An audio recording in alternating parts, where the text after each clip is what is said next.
Muy buenas noches, sean todos ustedes bienvenidos. Continuando con el primer curso virtual de actualización en cardiología organizado por la Sociedad Ecuatoriana de Cardiología Núcleo del Pichincha, vamos a iniciar con el webinar de esta noche. Antes de eso, mientras el resto de participantes se sigue conectando, vamos a revisar, por favor, instrucciones importantes que nos van a ayudar a tener éxito en nuestra conexión. Por favor, recuerden que la calidad de la transmisión está siempre relacionada con el Internet que cada uno de los usuarios disponga. Por tal razón, les sugerimos, por favor, conectarse a una red Wi-Fi estable para que su señal sea de mejor calidad. Si es que en algún momento de la transmisión pierde conexión, por favor presione el botón rojo que se encuentra en la parte superior con la palabra reconectar. Inmediatamente retornará a la conferencia. Si usted se ha conectado desde una computadora, el chat del evento se encuentra del lado derecho. Y si se ha conectado desde un celular, este está ubicado en la parte baja del mismo. Por este chat podrá enviar sus consultas al speaker, sus comentarios o sus saludos. Todas estas preguntas serán contestadas finalizada la conferencia. Les queremos recordar, por favor, que finalizado el módulo de dislipidemias, ustedes recibirán la evaluación correspondiente a este módulo. El día lunes tenemos nuevamente el webinar que corresponde a este módulo de dislipidemias.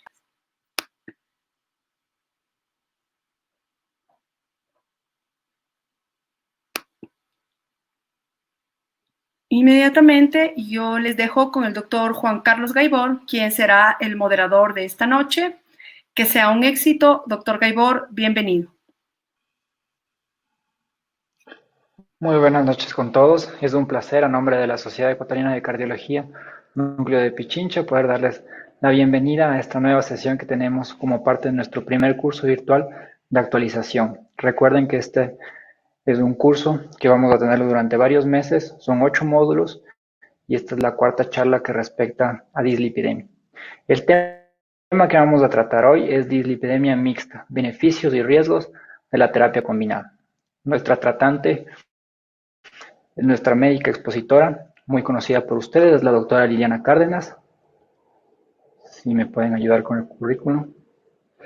La doctora Liliana Cárdenas es médico por la Universidad Central del Ecuador, cardióloga formada en el Instituto Dante Passanese de Cardiología en Sao Paulo, subespecialista en coronariopatías por la Universidad Passanese, es médica tratante del Hospital Eugenio Espejo y es líder del servicio de cardiología. Forma parte de la directiva de la Sociedad Ecuatoriana de Cardiología. Es miembro de la Sociedad Española de Cardiología y es profesora de posgrado de Medicina Interna y Geriatría de la Pontificia Universidad Católica del Ecuador. Bienvenida, Lili. Estamos gustosos de poder escucharte. Buenas noches con todos. Es muy grato para mí poder compartir esta información. He recopilado para ustedes los datos más actuales en cuanto a este tema. Y ahora vamos a analizar el tratamiento de la dislipidemia mixta.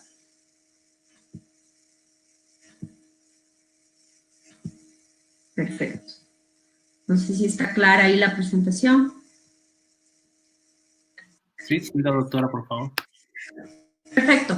Entonces, hemos visto en las conferencias anteriores que el LDL es el colesterol malo, básicamente porque hay muchísima evidencia que es el colesterol relacionado a tener eventos cardiovasculares y sobre todo mortalidad.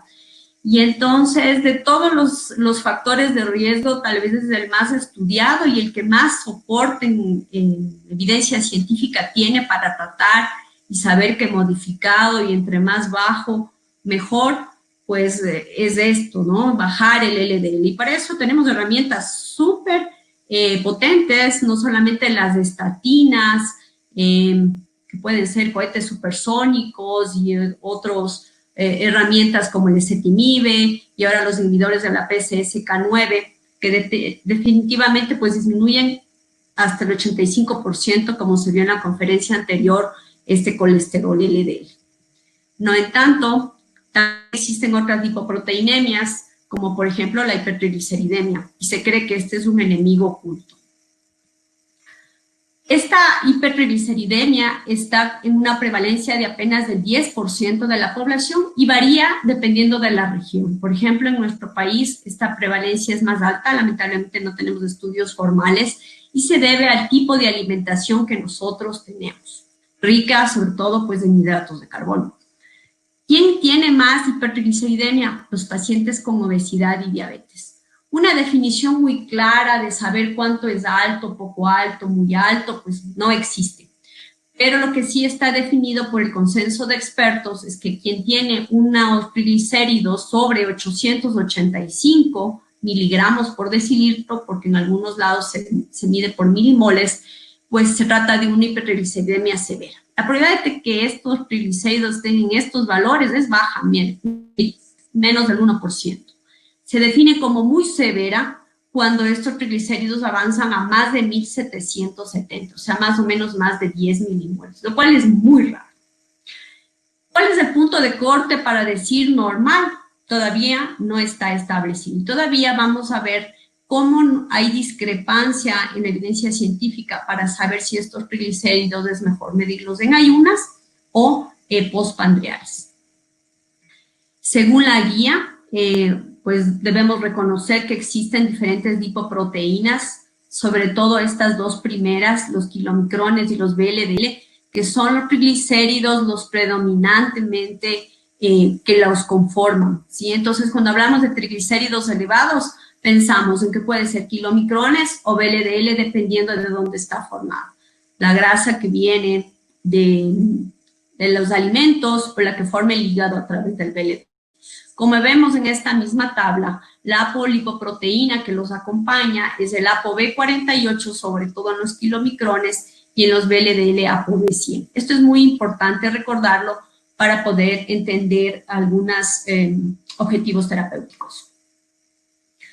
Pero, ¿qué evidencia tenemos de que el metabolismo de los triglicéridos tenga relación con la aterosclerosis? Pues bueno, en una situación normal, cuando consumimos pocos triglicéridos, es decir, una concentración de menos 100 miligramos por decilitro, siendo este valor en milimoles, pues vemos que la grasa que consumimos obviamente pasa a formar kilomicrones que se unen a la ApoB48, la lipoproteína lipasa los transforma en remanentes. Por otro lado, con una resistencia o una función normal de la insulina, el hígado también forma VLD, todo VLDL1. Y esta, gracias a la lipoproteína lipasa, pues también forma VLDL remanentes. Y de estas dos vías, estos VLDL remanentes se unen al proteiglicano, que se encuentra en las paredes de los vasos sobre todo, y pues se elimina de una forma normal, digámoslo así. Miren cuál es el perfil de los LDL que se forma en una situación normal. Tienen un tamaño y una concentración, digamos, normal, poca. Esto es lo óptimo. Pero ¿qué pasa cuando hay un incremento, sea en la ingesta, por ejemplo, de grasas o de alimentos que son ricos en azúcares? Nosotros vamos a ver cómo estos kilomicrones obviamente van a estar en mayor cantidad, por tanto vamos a tener más ApoB48. Por supuesto, la lipoproteína va a formar muchos más remanentes. Y por otro lado, comenzará a aparecer una apoproteína que no existía antes, que se llama C3. Esta ApoC3 inhibe a la lipoproteína lipasa para que degrade de forma normal estos remanentes, y entonces se acumulan más VLDLs y más remanentes propiamente que vienen de la ingesta de alimentos. Entonces vamos a ver mayor concentración de esta apoproteína C3, que es anormal, más VLDL1, que está relacionado a mayor aterogénesis. Por otro lado, el hígado también puede tener mayor resistencia a la insulina, y entonces de esa manera vamos a tener más concentración de VLDL por otra vía. Esto va a hacer que el perfil de los LDL sea del mismo tamaño, pero vamos a tener mayor concentración y mayor densidad. Estos, al unirse al proteoglicano, pues va a activar los macrófagos y vamos a crear las células espumosas, y ahí ya todos sabemos cómo comienza a formarse la placa. Y claro, mayor concentración hace que esta placa pues siga acumulándose y aumentando en volumen. Cuando hablamos de causas, tenemos causas primarias, que son muy raras, que se deben a alteraciones, a polimorfismos que pueden ser de un gen o de varios genes, que también pueden involucrar a otras lipoproteínas. Y la mayoría de casos se presentan con hipertrigliceridemias muy severas, miren, más de 10 milimoles. Cuando estos genes son polimórficos, sobre todo, causan hipertrigliceridemias no tan severas. Pero como causas secundarias, con una letra más grande, son las más comunes. Miren, un desbalance en la dieta, alta en grasas y comida de alto contenido glicémico. El consumo de alcohol se ha visto muy relacionado con el aumento de triglicéridos, síndrome metabólico, por ende la obesidad, la resistencia a la insulina, la diabetes mellitus. Por otro lado, el hipotiroidismo, enfermedades renales, enfermedades inflamatorias sistémicas como el lupus, y medicamentos que utilizamos de forma regular, como por ejemplo, miren, los tiacídicos, los betabloqueantes no cardioselectivos, algunos agentes antipsicóticos, pues también influyen en la elevación de estos triglicéridos. Después de haber comentado esto, ¿por qué renovar el interés de los triglicéridos? Estamos viendo que si es que están en baja cantidad, pues se eliminan de igual manera y no dan problema.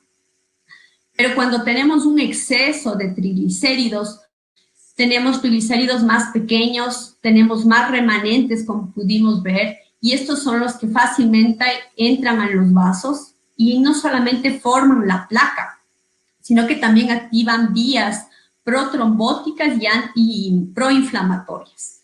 Y siempre está relacionado con una reducción del colesterol HDL. Pero ¿qué evidencia científica tenemos de soporte para decir sí, es verdad, los triglicéridos son aterogénicos? Pues miren, en este estudio, uno de los más grandes que fue publicado en el 2010, dice que así como el LDL provoca diferencia o da diferencia estadística para aumentar el riesgo cardiovascular, también el colesterol no HDL, que vamos a ver de qué se trata, también da aterogénesis y eventos cardiovasculares. Miren, los triglicéridos también dan diferencia estadística y el colesterol total. Entonces, las lipoproteínas pues incrementan el riesgo cardiovascular, unas con más evidencia que otras. Otro estudio muy importante fue este de Copenhagen, donde vio que los triglicéridos postprandiales aumentan hasta 5 veces más la probabilidad de infarto, 3 veces más la probabilidad de un infarto cerebral, e incluso duplican la probabilidad de muerte. En prevención primaria también otro estudio ha visto que en personas que tienen triglicéridos sobre 264 y que tienen diabetes con una edad entre 40 y 65 años, tienen un riesgo cardiovascular tan elevado como alguien que ya tuvo un evento cardíaco, ¿sí? Un estudio muy conocido y ha revisado el día lunes es el REDUCE-IT, que provoca, independientemente del valor de los triglicéridos, disminuirlos reduce hasta un 25% el riesgo cardiovascular cuando se utiliza derivados del omega 3 a dosis altas.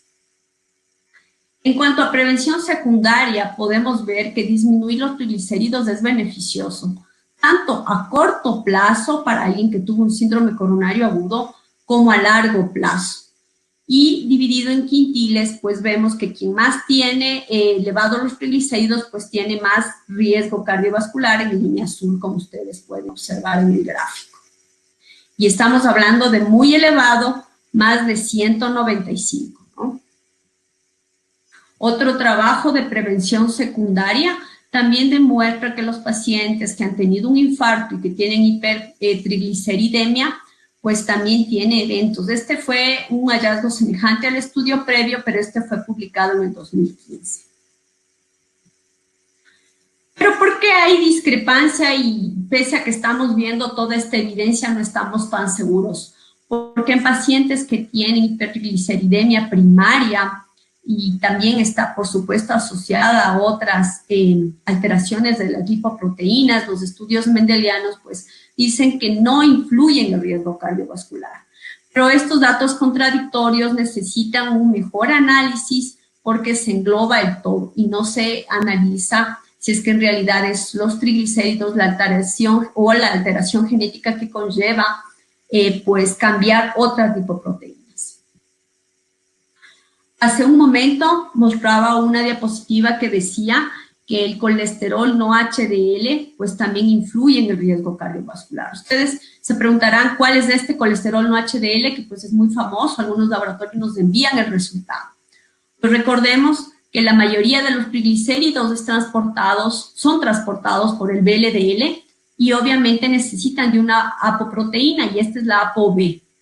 Entonces es importante medir esta ApoB porque no es solamente los triglicéridos de los kilomicrones, sino todos los triglicéridos que son transportados por las apoproteínas y en este caso la B. Entonces, ¿cómo se calcula este colesterol no HDL? Pues es muy fácil. Es restar al colesterol total del colesterol HDL. Medir el ApoB tiene evidencia científica que dice que esto determina el riesgo cardiovascular, ¿sí? Entonces, cuando medimos triglicéridos, tal vez no solo queremos ver el de los kilomicrones, sino también el VLDL y también esos remanentes. Por eso es como más específico medir el ApoB. ¿Cómo hacemos el diagnóstico de hipertrigliceridemia? Bueno, primero tenemos que estar conscientes que existen mucha variabilidad en las medidas de los triglicéridos, sobre todo porque la regulación postprandial de estas lipoproteínas es muy cambiante entre persona a persona, sobre todo después de la ingesta de alimentos. Hay estudios que dicen que la aterosclerosis es una enfermedad postprandial y entonces, ¿por qué estamos midiendo los triglicéridos en ayunas? Entonces, hay estudios que comparan la medición en ayunas versus la postprandial y no hay diferencia significativa entre las dos medidas. Se han visto también la creación de pruebas con test orales de tolerancia a las grasas para ver la cinética de los triglicéridos, pero aún así estas pruebas no predicen de mejor manera que en comparación con las medidas de los triglicéridos, por ejemplo, en ayunas, que es la más fácil. Cuando nosotros vemos el LDL, el laboratorio puede medirlo de una forma directa o de una forma indirecta. Cuando miden el LDL de una forma directa es muy costoso y entonces usualmente lo que hace el laboratorio es utilizar la fórmula de Friedewald, que consiste en al colesterol total restarle la sumatoria del HDL y los triglicéridos dividido para 5 cuando esté expresado en miligramos por decilitro. Pero si está expresado en milimoles, hay que dividirlo para 2. Entonces, este cálculo, si se hace cuando el paciente tiene hipertrigliceridemia, estamos infraestimando el riesgo cardiovascular. Por ese motivo es que cuando tenemos triglicéridos sobre 300, según otros consensos de expertos sobre 400 o 200, inclusive es mejor solicitar una nueva medición o inclusive para estar seguros del nivel del LDL, pues una medición directa del LDL. ¿Sí? Como les había comentado hace un rato, el examen de los triglicéridos en ayunas y postprandiales tienen igual pronóstico, pero sí en ayunas mejoran mucho a que el paciente haga conciencia de la enfermedad y son mucho más prácticos porque en ayunas solicitamos algunos otros exámenes, entonces por eso se vuelve más práctico. Y al no haber diferencia, nadie pide triglicéridos postprandiales. La Sociedad Europea de Aterosclerosis y de los químicos que regulan los laboratorios de Europa, pues consideran repetir el valor de triglicéridos cuando supera 440. O si hay una hipertrigliceridemia, pues es mejor repetir el examen. Y ellos indican que los triglicéridos cuando es postprandial, el límite de la normalidad debería ser más de 175, más de 150. Pero como les digo, pues es únicamente estos puntos de corte por estos dos consensos de expertos, porque pues otras escuelas no coinciden, sino ponen como número aleatorio únicamente a más de 150. Pero ¿qué nos dicen las guías? Siendo las últimas, las de los europeos, que fueron publicadas en el año anterior, nos indica que con nivel de evidencia 1C, nosotros tenemos que solicitar triglicéridos a todos los pacientes de forma rutinaria para analizar el riesgo cardiovascular. Podemos solicitar el colesterol no HDL, que es el que estábamos hablando hace un momento, sobre todo si es que nuestro paciente tiene hipertrigliceridemia. Y si es que tiene alguna condición que puede favorecer al tratamiento o no, sobre todo en los pacientes que tienen diabetes, obesidad, o incluso cuando el LDL es muy bajo y nosotros queremos ver la realidad de ese riesgo cardiovascular, podemos solicitar el colesterol no HDL. También tiene nivel de evidencia 1C, solicitar el análisis de la ApoB, en la misma condición que cuando solicitamos el colesterol no HDL. Pacientes con hipertrigliceridemia, pacientes con diabetes, obesidad, incluso síndrome metabólico, o como les había comentado, en aquellos que tienen un LDL bajo, pero al tener diabetes y otras comorbilidades y queremos ver bien el riesgo cardiovascular, ajustar bien los objetivos terapéuticos que habíamos hablado el día lunes, pues es mejor solicitar para poder ajustar el tratamiento, sobre todo primero con estatinas. Vamos a hablar entonces ahora del tratamiento. Vamos a comenzar por lo que todos sabemos y definitivamente lo más importante. La evidencia que nos dice mantener una dieta baja en grasas y en azúcares, disminuir el consumo del alcohol, hacer ejercicio, bajar de peso, controlar la diabetes y en sí el síndrome metabólico. Eso todos sabemos. Pero ¿cómo influyen cada uno de estos cambios en el estilo de vida en la hipertrigliceridemia? Pues miren lo que nos dicen las guías. Lo que más influye es la reducción del consumo de alcohol. Miren cuán importante es la reducción del consumo de alcohol. Bajar de peso, sí, influye, pero no tanto. Aumentar la actividad física, influye de una forma moderada. Disminuir el consumo de carbohidratos y de grasas, también influye de forma moderada. Reemplazar las grasas saturadas por monosaturadas, pues también influye un poco en menos medida. Entonces, miren, con los cambios del estilo de vida tienen una evidencia importante, pero el mayor peso está para la reducción del consumo de alcohol y, por supuesto, en la reducción del consumo de grasas y de hidratos de carbono y, pues, el ejercicio también.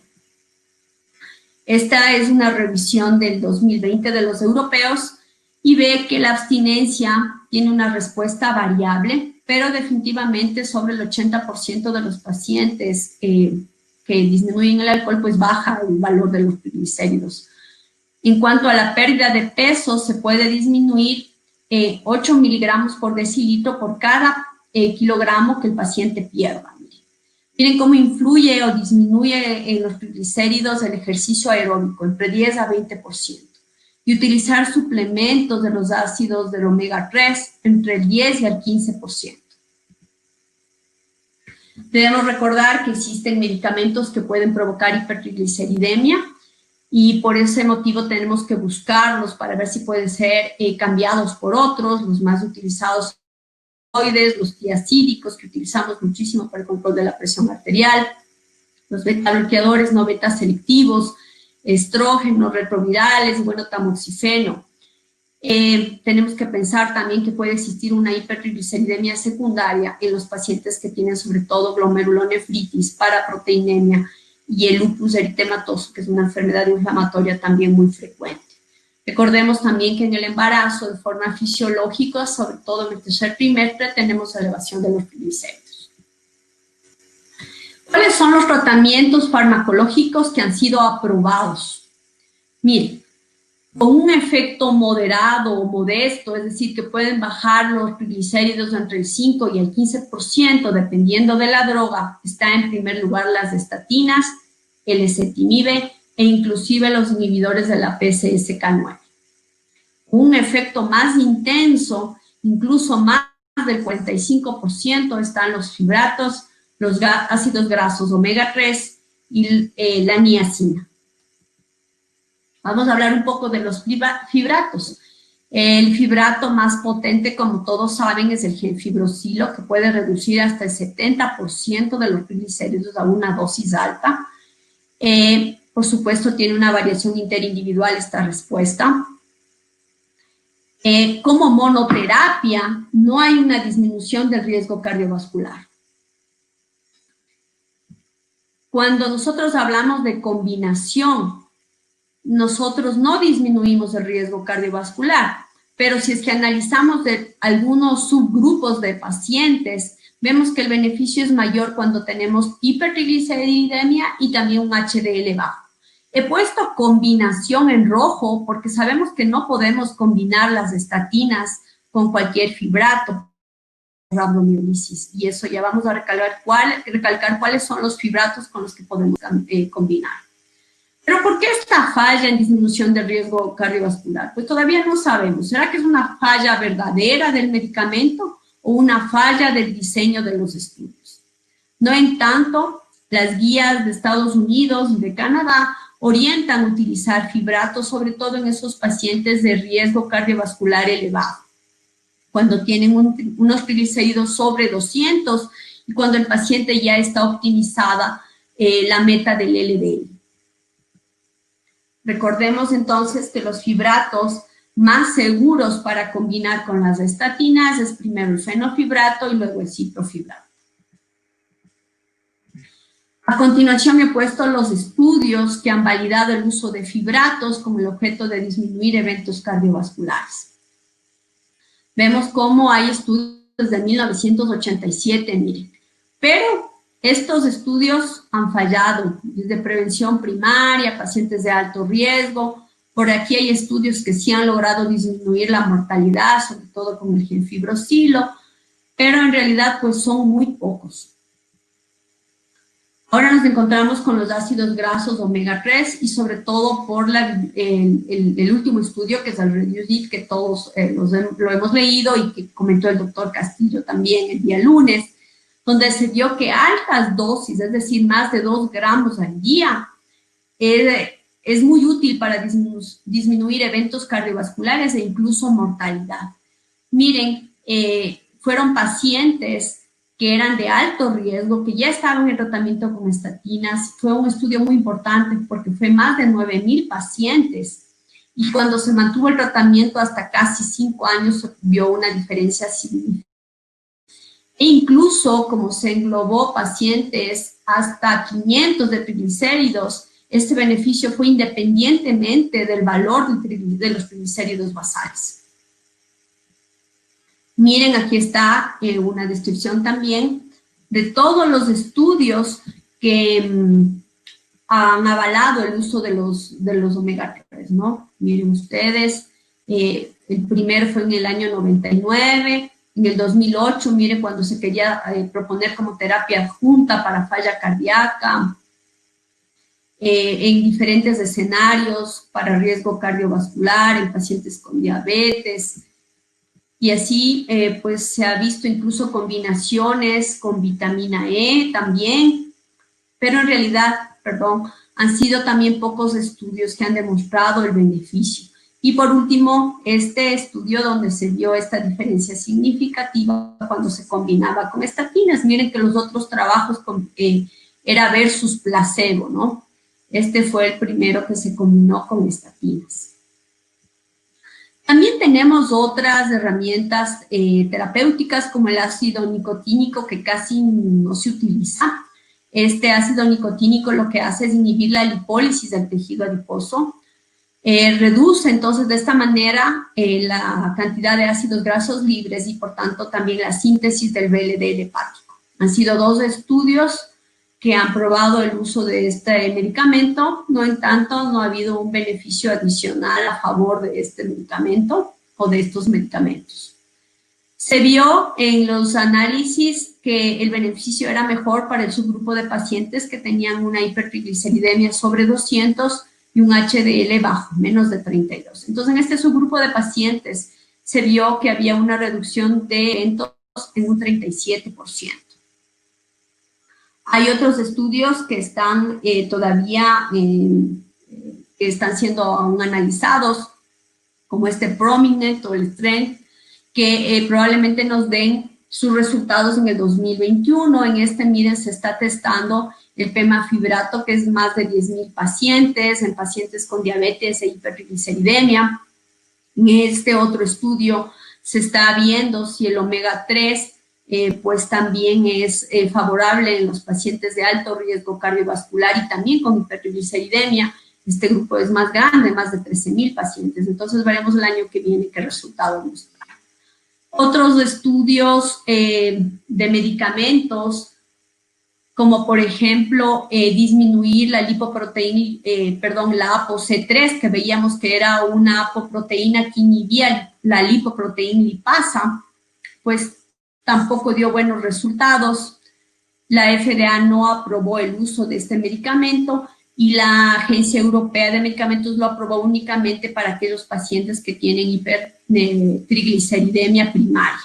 Este medicamento, pues, el nombre es el volanesorsen. Y dos estudios fueron los que están testando eso, ¿no? El COMPASS y el APPROACH. Otros anticuerpos monoclonales, como el evinacumab, también está en estudio, pero todavía esto no ha sido aceptado, esta manera de prueba. Y otros medicamentos génicos, donde se ha visto que la alteración de estos genes o de estos genes que codifican ciertas enzimas son biomarcadores para alertar alto riesgo cardiovascular, pero en el momento de probar en personas, pues no han dado una diferencia estadística. Pues son medicamentos que existen, en nuestro país no aún, pero pues pueden ser una alternativa. Esto es un cuadro que me parece muy importante, fue publicado en este año en la Revista Europea de Cardiología, en donde nos da una orientación de qué hacer con un paciente que tiene hipertrigliceridemia. Entonces, miren, como primer punto, definir cuál es el objetivo del LDL, es decir, ver el perfil de riesgo de nuestro paciente. Después, evaluar el colesterol no HDL como segunda opción. Luego, si mantenemos hipertrigliceridemia, ver si es que hay alguna causa que la está generando y de una ya comenzar con cambios en el estilo de vida, ¿sí? Si es que pese a esto los triglicéridos continúan elevados, hemos modificado lo que debemos, hemos llegado a las metas del LDL, incluso del colesterol no HDL, para poder ajustar nosotros, para ajustar el tratamiento tenemos que ver dos opciones. Si nuestro paciente tiene alto riesgo cardiovascular, entonces nosotros tenemos que valorar esto como lo más importante y entonces la intervención será en ver si es necesario reducir el LDL utilizando otras drogas como ezetimibe, inhibidores de la PCSK9, por ejemplo, y si es que eso no funciona o ya está el LDL en la meta, considerar el uso de fibratos o de omega 3 también. Si es que el paciente no tiene riesgo cardiovascular, pero por otro lado sí tiene riesgo de pancreatitis, entonces nosotros, aparte de cambiar el estilo de vida, tenemos que considerar ya el uso de fibratos, miren, como primera opción, inclusive de los omega 3. También utilizar estos aceites de cadena media y pues consultar a un experto en lípidos porque puede tratarse de una hipertrigliceridemia familiar, por ejemplo. ¿Sí? Y si se mantiene elevado los triglicéridos en más de 10 milimoles, pues se debe considerar esta terapia que está en estudio y que habíamos hablado hace un momento. ¿Qué nos dicen las guías para el manejo de los triglicéridos? Tenemos que valorar las metas. Si ya vimos el riesgo cardiovascular del paciente, pues tenemos que evaluar en estos pacientes sobre todo de alto riesgo, riesgo moderado o muy alto riesgo, o con un LDL bajo, con otros factores como diabetes, obesidad o síndrome metabólico, el colesterol no HDL. Entonces, para un paciente de riesgo muy alto, este colesterol no HDL tiene que ser menos de 85. Para alguien de alto riesgo, este no HDL tiene que ser en menos de 100. Y para alguien de moderado riesgo se espera que sea menor de 130. Como habíamos visto, también podemos medir la ApoB y los objetivos también cambian en relación al riesgo del paciente. Si el riesgo es alto, esta ApoB tiene que ser menos de 65. Si es de alto riesgo, 80, perdón, si alto riesgo 80 y si es de moderado riesgo, entonces puede ser 100. Y en cuanto a los triglicéridos, miren, solamente tenemos un valor que se espera sea menos de 150 y siempre pensar en ver los otros factores de riesgo, sobre todo el LDL, como hemos visto, es el objetivo principal. Entonces, como conclusiones, yo he puesto este gráfico que encontré en un artículo que fue publicado hace 2 años, porque el mensaje es muy claro. Si hablamos de triglicéridos y sabemos que modifica la mortalidad y eventos desde el LDL, pues tenemos que pensar que los triglicéridos tienen que ser tratados y modificados, sobre todo en estos pacientes de riesgo moderado y obviamente en esos pacientes de alto riesgo, muy alto riesgo, y lo que las guías europeas también dicen, riesgo extremo. Buscar ese riesgo residual, disminuir lo que podamos el riesgo de este paciente, y para eso estudiar estas otras lipoproteínas que están en la sangre, que pueden ser, pues, no solamente los triglicéridos, los remanentes, el LDL remanente, ver el ApoB y el colesterol no HDL, porque sabemos que estas lipoproteínas son aterogénicas, proinflamatorias y protrombóticas. Siempre es importante ver el LDL para, basado en esto, nosotros valorar la intensidad de nuestro tratamiento y pensar que para poder disminuir ese riesgo residual, porque ya nuestro LDL tiene que estar dentro de las metas o buscar otras alternativas en esos pacientes de alto riesgo, tenemos herramientas terapéuticas que pueden ser desde los nuevos fibratos, el omega 3, porque tiene pues efectos pleiotrópicos, y utilizar ya otra terapia experimental como anticuerpos monoclonales, por ejemplo. Muchas gracias.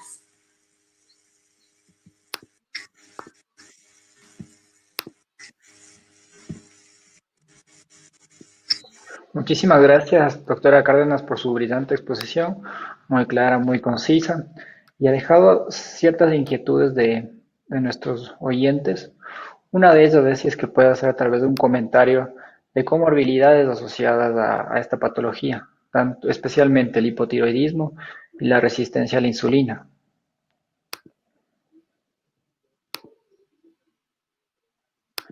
Estás sin audio, Lili. Los pacientes con mayor riesgo y que requieren disminuir ese riesgo residual son los pacientes con síndrome metabólico, pacientes con diabetes, resistencia a la insulina, pacientes que tienen obesidad. Esos son un objetivo que tiene que tratarse importante, ¿no? Medir incluso el ApoB, el colesterol no HDL, es importante. En cuanto al hipotiroidismo, sabemos que el hipotiroidismo puede dar hipertrigliceridemia, pero así como hipotiroidismo más riesgo cardiovascular, no hay tanta evidencia, pero sí, obviamente, a ese hipotiroideo dar el tratamiento que requiere y, pues, primero pensar que el objetivo terapéutico será el LDL, ¿no? Perfecto. Y una pregunta que está relacionada a esto. ¿Cuánto tiempo tú le dejarías a un paciente con estrategia, con modificación de estilo de vida antes de iniciar el tratamiento? Y una vez que inicias el tratamiento, ¿cada cuánto lo monitorizas? Bueno, las guías dicen por lo menos entre 4 a 6 semanas después de valorar, pero sobre todo en estos pacientes de prevención primaria, en los que son de riesgo bajo o moderado, pero si es que ya son pacientes de alto riesgo o inclusive prevención secundaria, pues ya se tiene que utilizar medicamentos que son las estatinas de primera elección, más el cambio en estilo de vida. En prevención secundaria es para toda la vida. La evidencia con estatinas es mantener el medicamento por lo menos 4 años, que es el tiempo en el que todos los estudios de prevención primaria han demostrado beneficio de mantener el tratamiento para la disminución de eventos cardiovasculares, sobre todo. Los estudios fueron parados a los 4 o 5 años. Entonces, el objetivo sería mantener las estatinas por efectos pleiotrópicos más que por ver el colesterol LDL disminuido. En cuanto a los fibratos, pues solamente se orienta a mantenerlos hasta ver los triglicéridos disminuidos y corregir las causas que están ocasionando la hipertrigliceridemia. Porque mantener el fibrato por largo tiempo no es recomendable. Perfecto, muchas gracias. También surge mucho la inquietud de cómo utilizar la terapia combinada. ¿Cuándo iniciaríamos nosotros el ácido fibratos? ¿Cuándo utilizaríamos el omega 3? ¿Y cómo lo combinaríamos con estatinas? ¿Cómo sería la estrategia terapéutica en estos pacientes? Bueno, pues el primer objetivo, como hemos venido hablando, es pues mantener el LDL en la meta dependiendo del paciente. Si es que mantiene pese a eso los triglicéridos altos, entonces la primera opción es optimizar las estatinas, porque como sabemos por la guía del 2019 es el primer medicamento con evidencia 1 para poder tratar este tipo de la dislipidemia mixta, ¿no? Entonces, primero optimizar las estatinas si es que se puede. Podríamos usar ezetimibe o incluso los inhibidores de la PCSK9, pero si es que queremos dar una intensidad mayor al tratamiento, porque la hipertrigliceridemia es muy alta, más de 200, podemos comenzar con los ácidos grasos del omega 3 y también se puede combinar ya con fibratos. Recordemos que la combinación con fibratos tiene que ser con cuidado, sobre todo usar ciprofibrato o fenofibrato cuando utilizamos estatinas. Si hablamos de prevención primaria, siempre dejar la estatina y sumar a eso el omega 3 y el fibrato o fenofibrato o ciprofibrato cuando el riesgo cardiovascular es alto, ¿no? Pero si es riesgo de pancreatitis, pues no tiene sentido utilizar las estatinas porque lo que necesitamos es bajar urgente los triglicéridos y ahí tendremos que usar como primera opción los fibratos más potentes como el gemfibrosilo, por ejemplo. Perfecto, muchas gracias. Una pregunta también frecuente es si tenemos alguna precaución en pacientes con disfunción renal. Bueno, no hay estudios que engloben pacientes en diálisis, por ejemplo, ¿no? Entonces siempre hay que utilizar con precaución, mismo para la dislipidemia por LDL alterado, pues en prevención primaria hay estudios muy poquitos con estatinas y eso es lo que se utilizaría.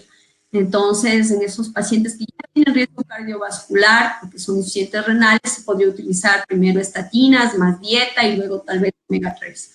Aunque en los pacientes con falla renal el omega 3 puede aumentar el riesgo de sangrado, peor si es que tienen falla hepática. Bien, tal vez tienes alguna experiencia con el ácido fenofíbrico. ¿Es mejor que los fenofibratos? No, la verdad no tengo experiencia.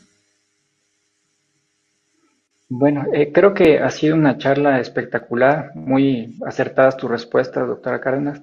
Estamos muy contentos con la charla, estamos muy motivados con el curso. Les invitamos a seguir en audiencia con el mismo. Por favor, conéctense con la Sociedad Ecuatoriana de Cardiología a través de nuestros medios virtuales, principalmente el Facebook. Ahí van a tener toda la información relacionada a los eventos. Recuerden que son varios módulos. Esta es la penúltima charla que tuvimos acerca de dislipidemias. La próxima semana, el día lunes, tenemos nuestra última charla. Después tendremos la evaluación. Ha sido un orgullo para mí poder moderar esta presentación a cargo de la Sociedad Ecuatoriana de Cardiología. Les agradezco mucho y espero verlos pronto. Saludos. Muchas gracias.